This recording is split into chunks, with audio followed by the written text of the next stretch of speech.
Welcome back to our continuing coverage of Arizona Wildcats basketball. I am David Kelly, the Arizona Athletics program, parting ways today with head men's basketball coach Sean Miller after 12 seasons, joined by Arizona basketball forward Corey Williams, class of 1996. And Corey, just your first thoughts on what happened today and the direct decision to move forward in a new direction by U of A.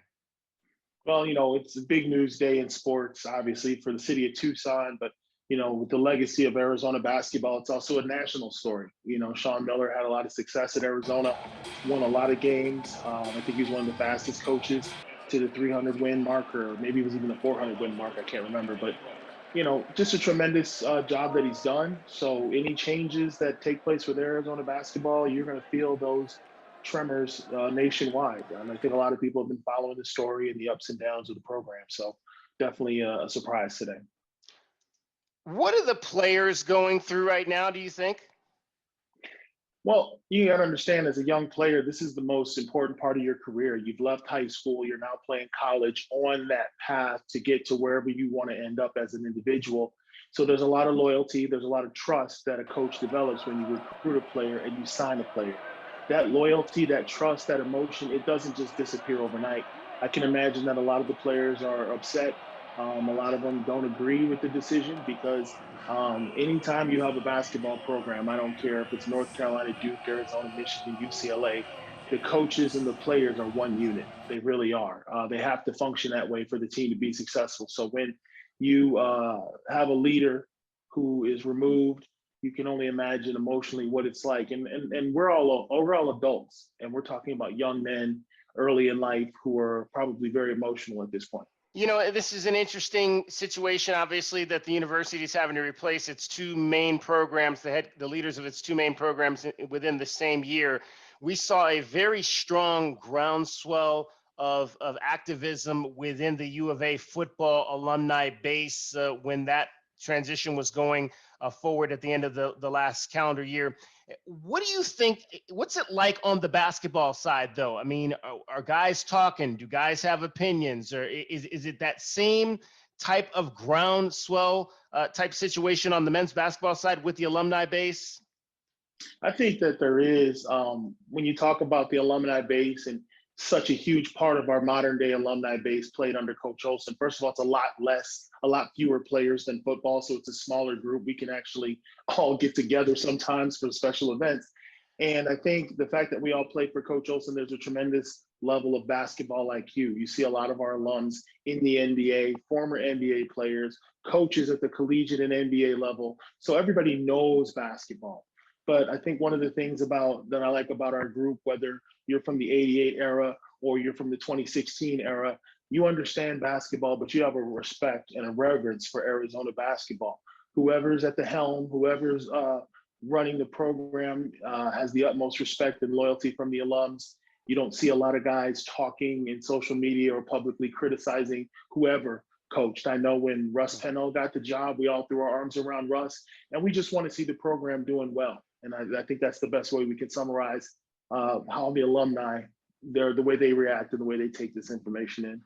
Yeah, that's interesting because I think one of the things that I said recently was to me, it's about the program, not necessarily the person. And I think that if you believe you have a strong program, then you'll be fine moving forward, no matter who the next boss is going to be. You're absolutely right. There's a set of values that go into sports, and sports is all repetition, especially at the collegiate level. The more time you get to develop a young person, the better they're going to perform. So when you have a program, a tradition, you have high moral values, you have a whole lot of things and ethics that go into a program, the body, the thought, that will exist independent of any person who comes in to coach. You can look at the various jobs around the country in college basketball. You know what those jobs are going in, what the expectation is from the community, the fan base, the university. Every university has these atmospheres, and you call it a system, you call it a program, but it goes by many different names. But it's just what it is. You're 100% right. The repetition, the tradition are what make a program, for sure.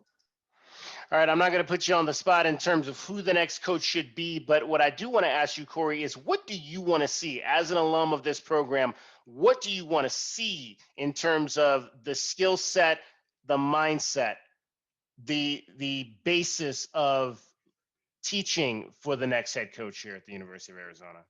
Well, college basketball is so vastly different now than when it was when I played. The way the game is played, the way it's coached, the way recruiting takes place, the expectations of players, the ability and the skill set of players. I think what we've begun to see is that any coach who can gather his group together and instill that mental toughness and that discipline, talent takes a second to that. So what I'd love to see is a return. And I think Sean did a great job of getting tough kids that played hard. I think this year's team probably, had they been able to play in the tournament, would have won a couple of games. They were gritty, they were tough, and they had nights where they played unbelievably well. But just keep it simple. Let's get back to kids that are going to come in and defend, kids that are going to come in and want to win. It's just a real difficult era because when you're a big name school like Arizona, you're going to attract top level recruits, but that recruit has an individual agenda of getting to the NBA as soon as possible. So player development is a real struggle. So hopefully the next coach will have the ability to recruit high level talent, but also develop, because we as fans, we want the wins. We want the conference tournaments. We want the Final Fours. We want the national championships. The player development and the fact that the kid goes on to the league, that's great. We love that. But I think the Tucson fan base is hungry for wins. Yeah. What is your opinion of the transfer portal? That's a difficult situation because there's two sides to it. You never know why a kid wants to transfer. Maybe he was recruited under pretenses that didn't work out, so now they want to leave. Sometimes kids, are told something and then it doesn't really pan out, so they want to be flexible. But at the same time, I think this ability for kids to just walk away from commitments in universities makes college basketball a little chaotic. So I haven't really figured out where I stand on the transfer portal because I've always wanted to be someone who's pro player. Anytime an individual has freedom and flexibility, the same rights a coach has to pick up and take a new offer somewhere else, I feel like a young man or woman should also have that ability to say, hey, this isn't where I want to be. I need to go further my education somewhere else, be in a different athletic situation. I think they definitely have that right. But as a basketball analyst who's sentimental, I love seeing programs develop following a young person, rosters constantly changing, and now you got to memorize a whole new team. And we won't even talk about the pronunciations. I got to memorize all these new pronunciations. I'm like, stop transferring, stay where you are, and make life easier on me and the guys at ESPN. That's what I really want to say. But no, I mean, it's a two-sided coin. The kids deserve the freedom to pursue their best opportunities, and the coaches deserve that same type of commitment. The university, and more importantly, the fan bases. When guys transfer, I hear it all the time in the streets around town. It's a new group of people that we got to learn and root for. And by the time you get attached to them, they're gone. So it's just really something that I don't see is going to change anytime soon.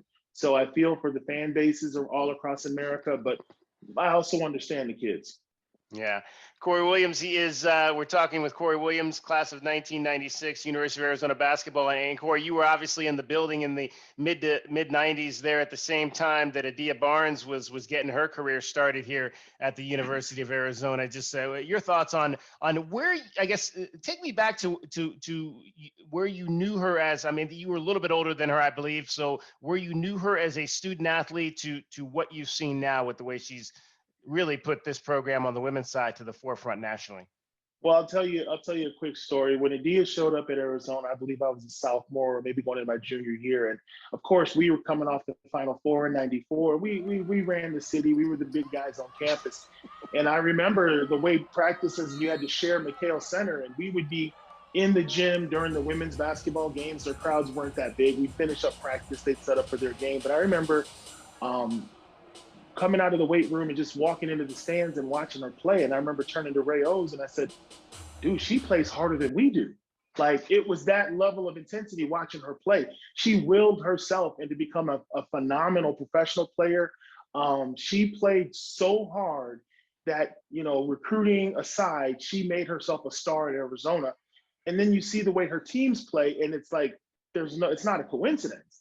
So knowing Adia as the player from watching her when she arrived in McHale and Tucson, made herself special. She fought hard. She battled injury. She was the toughest player on the floor most nights out.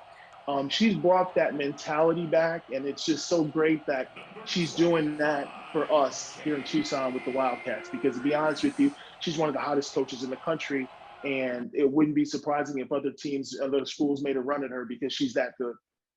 What's the toughest thing about now sustaining that?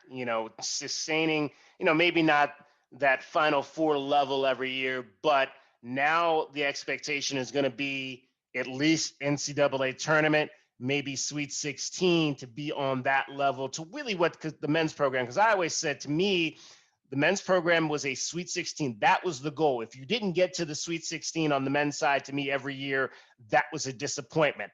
Now we're maybe getting into that realm with the women's side. You want to see them at least maybe reach the Sweet 16 every year. How tough is that to sustain that type of momentum? Well, it's very tough, and you make a great point. Arizona basketball enjoyed over 20 years of postseason play. It was a given. It was just expected. That's the level the program was at. The challenge for every coach, and it's not just Arizona, but at other schools as well, is when you have that legacy, when you have that expectation, you have to hit the reset button with all the players each year. Hey, that was the other team that did those things. You haven't accomplished that. So when you come in the store as a freshman, yes, you're coming in to play at a prestigious program like Arizona, but you have to let them know it's your job to hang your own banners and win your own championships while you're here. You can't get by on the deeds of previous teams. So as a coach, mentally, you want to use the school and its success to recruit. And as soon as the kid gets here, you let them know you have to do it too. It's not just good enough to come here, put on the jersey, and say you're a Wildcat. Wildcats win, and resetting every freshman that comes through the door, and I think Adia is going to have some great success as she continues to recruit, but letting them know this is not somewhere you can come in the jersey we used to say in high school. You can't just throw your shoes out there and win. You got to go play. That's the message that her and her staff will have to keep, and I'm confident they will. I'm confident they will. As somebody who came here from the Midwest, stayed here post-professional, or came back post-professional to make your life here, if a kid asks you, give me 3 reasons why I should come to Tucson, what do you tell them? Well, the first thing I'm going to tell them is basketball is a very simple game, and you want to learn how to play it right, play it the right way. You want to be pushed.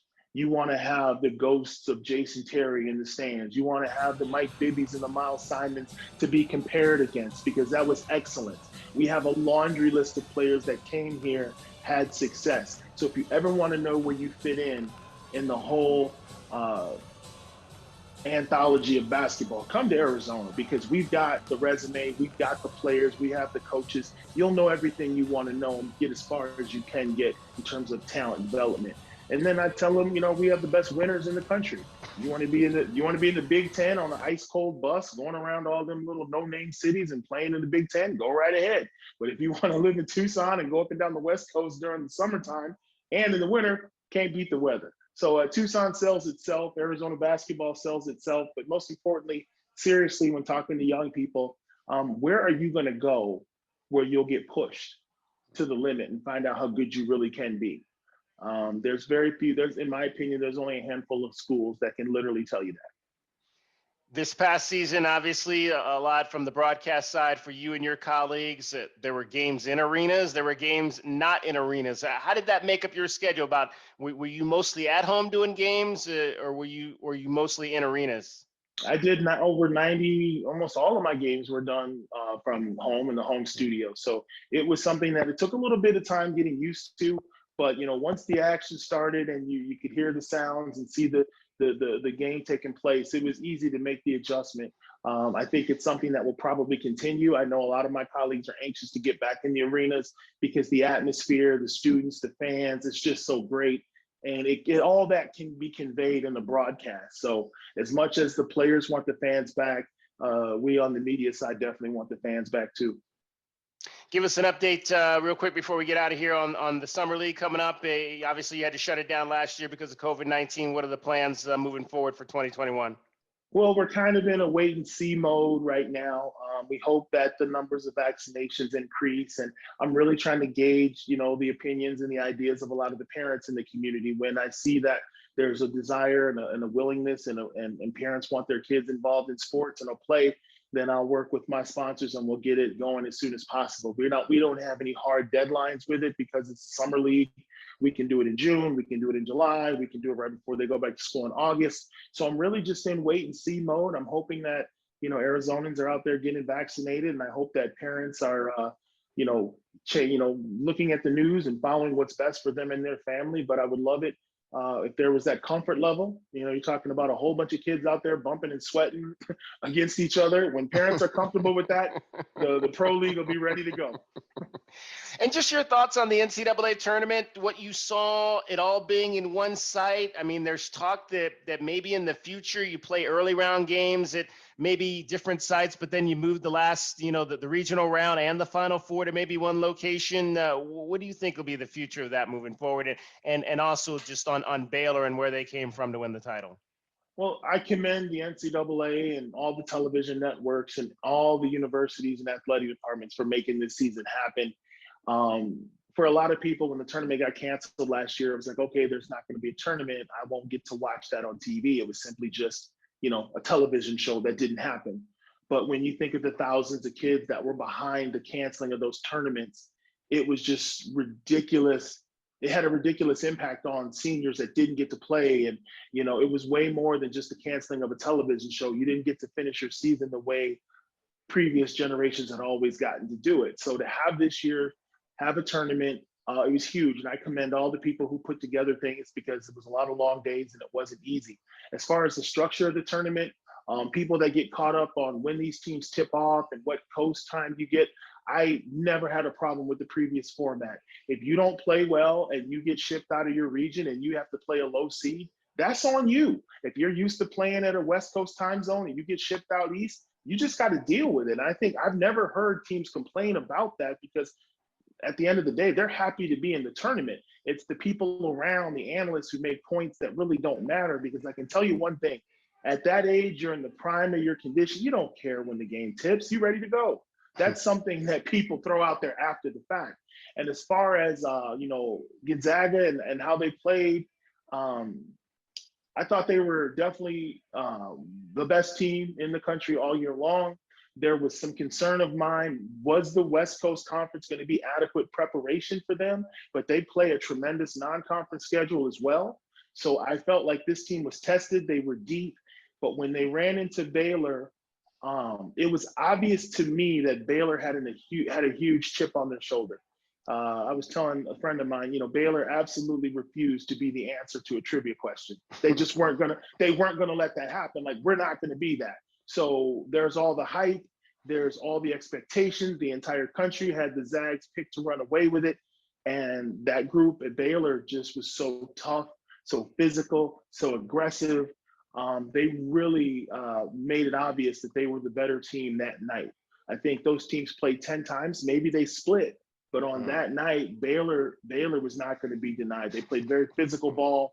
They were not intimidated. They actually were the opposite of intimidated. They had a chip on their shoulder. And that's kind of what you got to do. When you get to the national championship game, you just let your dogs off the leash and let them go. And that's what they were able to do. Yeah, it's like Adia said, I wouldn't want to play UConn in a 7-game series. We only had to be the best on one night. That's the beauty of March Madness, for sure. Corey Williams, U of A basketball class of 1996. Corey, hey, I always appreciate the time, and keep us posted on what's going on with the Summer League. No doubt. Thanks a lot, man. Appreciate it. All right, stay with us here at News 4 Tucson for our continuing coverage of Arizona Wildcats basketball.